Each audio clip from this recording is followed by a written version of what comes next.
And thus another day of this anime season wraps on up, and today we ended off on Classroom Crisis.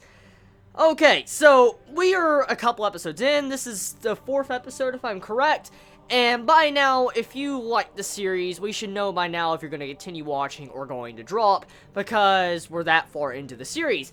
I have to say, with this episode of Classroom Crisis, probably one of the best episodes so far with the potential setup and what we should expect from the remainder episodes of the series, because A-Tech does some things in this episode that I really liked as a watcher of this series, like seeing how Kaito is going around trying to get funds, for instance going to different politicians, to using his position, his status of management to secure funds for his projects of A-Tech. It was a really ingenious way to use the situation that was given to him, and then also the way the episode ended off of, with, Kiryu walking off smiling, and then, also getting kind of happy that he has a challenge with Kaito.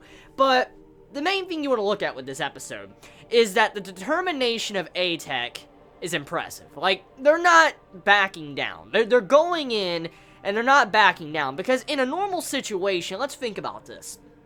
If you were in A-Tech's situation, let's say you were working a part of this group, this organization for, God, years, okay, maybe 3 to 5 years, and all of a sudden someone comes in, they remove your funds, you get demoted down into like a little warehouse that has no equipment. I mean, you'd probably be very distraught and upset. I mean, any normal human being would, especially if you know what you used to have. Anybody would. And so, I feel like this hardship that A-Tech is going through is actually a positive thing for certain reasons, which I'm going to explain.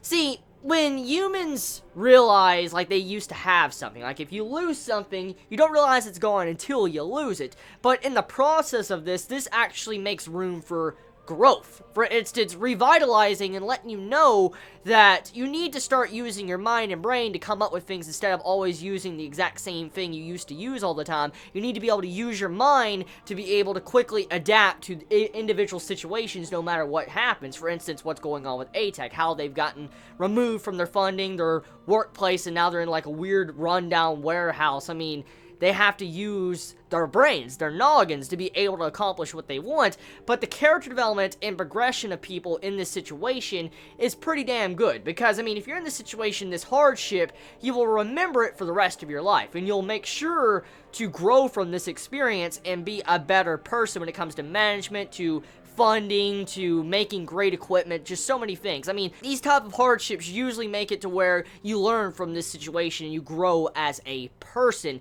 and that is what's currently going on in this series. Like, this episode was showing the growth of our characters, learning to be independent and going for their goal by themselves and using the resources they have at their disposal to be able to get more resources, for instance, funding, to be able to progress with their projects. Now, it's very obvious that A-Tech is going to be fine in the very end. I assume that A-Tech is not going to be permanently gone when the series ends, but I wonder how they're going to do it, because the way it's going down, they're still eventually going to hit a brick wall, because there is still only limited amount of funding, and you have it to where the director, the main director, the older brother of Kiryu, is against him and wants them fucking shut down. So, how do you fight a boss, like a huge supervisor boss in management, from wanting to shut you down and using shady tactics? That's a hard feat to accomplish.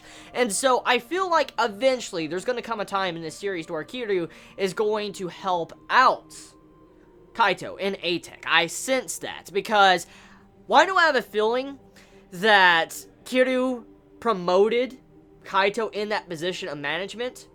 Because he knew what Kaito would do. For instance, he would secure funds the way he did in this episode, using loopholes through different channels. I wonder if he did that on purpose, because he's not really that dumb. From what we have seen from the businessman perspective and politician of Kiryu, he's a very smart individual that I don't think would allow something like that to happen. So I feel like he personally did that and went out of his way to put Kaito in that position where he could do something like that, to actually indirectly fuck over his brother, because his brother is putting fundings in some other different projects with another group that was completely against the union that Kaito joined in this week's episode. So, I'm looking forward to seeing how it's all going to go down, because this series, Classroom Crisis, has given me a lot of entertainment. It's not the best of the season after seeing majority of everything that's came out this season, but it's still one of my personal favorites because it's just pretty damn fun. I'm loving seeing the situation of A-Tech and how they're having to use their brain to overcome all these different situations. So tell me your thoughts in the comments below. How do you feel about Classroom Crisis this week? Did you enjoy it? Did you hate it? I love you all. Please be safe. Chibi out.